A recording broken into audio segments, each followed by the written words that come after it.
जय हिंद। आप सब लोग दीपावली की खरीदारी तेज कर दिए होंगे और अमूमन सारे लोग अभी खरीदारी करने भी लग रहे हैं। लेकिन अगर आप देखेंगे तो भारत अपनी संस्कृति को धीरे धीरे कहीं ना कहीं हम लोग खुद ही धूमिल कर रहे हैं। दीपावली का त्यौहार दियों का त्यौहार है। हमें वो कुम्हार से बने हुए दियों का प्रयोग करना चाहिए जिसमें हमें अपनी भारत की संस्कृति दिखती है। लेकिन हम मॉडर्न युग के ज़माने में और अस्कतिया हो गए हैं, कोढ़िया हो गए हैं कि हमें घर में एक भुकभुकवा लाइट जला दीजिए चाइनीज और टेंशन फ्री हो जाइए। अरे लक्ष्मी जी भी कंफ्यूज हो रही है, दिवाली मना रहा है कि तू शादी का प्रोग्राम कर रहा है। यहाँ पर देखिए, भारतीय अगर इलेक्ट्रिक और इलेक्ट्रॉनिक मार्केट की बात करेंगे ना तो चाइनीज सामानों की भरमार पड़ी हुई है। और जो होलसेलर है या जो बाहर से मंगा रहे हैं उन लोग को भी समझ में नहीं आता है कि हम लोग ये वाली जो सामान है ये चाइना से क्यों लाते हैं, जबकि सेम रेट में ये सामान वियतनाम में भी मिलता है और ताइवान में भी मिलता है। हम लोग को भी वहाँ से जो एक्सपोर्टर हैं सब वहाँ से, उन लोग को वहाँ से भी लाना चाहिए। और आप लोग भी इस दीपावली में एकदम कसम खा लीजिए कि हम ये चाइनीज सामानों का एकदम बाइकआउट करेंगे और हम अपने यहाँ जो कुम्हार के बने हुए,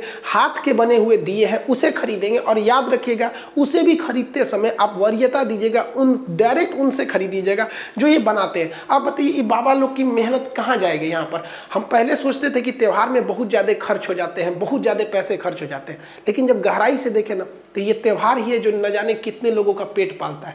बताइए, ये लड़की धूप में सुखा रही है, क्या इसको शौक नहीं है कि हम घर के अंदर रहें, धूप में न रहें? इसे अपनी सुंदरता का नहीं, लेकिन ये अपने परिवार के लिए इतना कर रही है। क्या हमारा एक कर्तव्य नहीं बनता है कि हम इनसे खरीदें? और हद तो तब आती है जब लोग इनसे खरीदने जाते हैं और मोलाई करने लगते हैं। अरे यार, क्या कर लोगे, एक दिए में 2-3 रुपया कम कर लोगे। और वही मॉल में जाइएगा ना, कह दीजिएगा थोड़ा 1 रुपया कम दीजिएगा, धकिया के भगा देगा कि यहाँ पे क्यों चले। तो यहाँ आपको अपना स्टैंडर्ड लगता है और यहाँ आप अपना स्टैंडर्ड भूल जाते हैं, इन्हीं लोग से मोलाई करने लगते हैं। यार कम से कम इस बार तो नहीं करो, उनसे उनका हक उनको दे दो ताकि उनकी मेहनत जो इस दीपावली के भरोसे बैठे हैं उनको उतना मिल सके।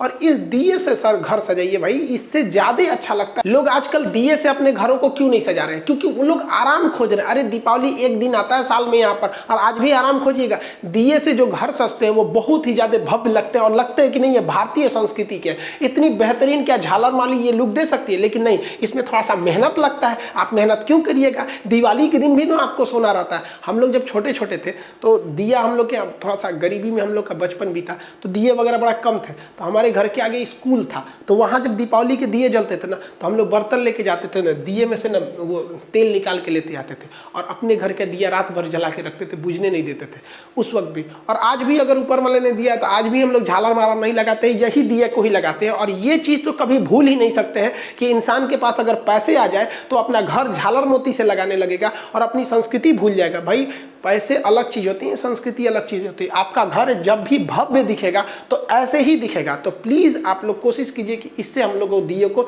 सजाएं। और जो हिंदुस्तान के लोग जो विदेश में है, चाहे वो यूरोप के किसी कंट्री हो, इंग्लैंड में हो, जर्मनी, फ्रांस, अमेरिका, हर जगह इंडियन है। वहाँ नहीं, ऐसा नहीं है कि वहाँ इंडियंस नहीं है। और आप लोग से भी हम हाथ जोड़ के कहते हैं कि प्लीज आप लोग जो दिवाली मनाइए ना, तो आप जिस कंट्री में, चाहे यूरोप में हो, अमेरिका में हो, इस तरह से मनाइए ताकि उन लोग को लगे कि नहीं भैया, हम अपनी संस्कृति के लिए डिजिटलाइजेशन नहीं है, हम आज भी अपनी उसी पुरानी संस्कृति को लेकर रहते हैं। और वहाँ पे भी एक ट्रेंड चले और चाइना भी कंफ्यूजन में रह जाए इस बात को लेकर कि हमारे झालर से तो ज्यादा यही लग रहा है। और चाइना में भी जब जिस दिन दिया बनने लगेगा ना, उस दिन समझेंगे कि नहीं, हम अपनी संस्कृति को आगे लेके जा रहे हैं। अब आप खुद सोचिए, दीपावली के दिन लक्ष्मी जी जब आती होंगी तो ऐसे घर को देखेंगे तो कंफ्यूजन में हो जाएंगे कि घर में पूजा पाठ हो रहा है कि शादी विवाह की तैयारी हो रही है। असल में आप अगर ध्यान से देखेंगे तो हमारे समाज में एक मेंटेलिटी होती जा रही है। जो बहुत अमीर लोग हैं, लोग ना जो 5 तल्ला 10 तल्ला घर बना लिए हैं, उन्हें दिया से सजाते वक्त में एक मतलब अजीब सी फीलिंग हो रही है कि दिया मतलब वो दूसरे कैटेगरी के लोग के लिए, ये हमारे लिए है। इस दीपावली आप सब कोशिश करिएगा कि अपने मोहल्ले में जितने गरीब लोग हैं उन्हें कुछ फुलझड़िया, कुछ मिठाई खरीदवा दें, क्योंकि पैसे ना बांटने से बढ़ते हैं। आपको एक एग्जाम्पल देते हैं।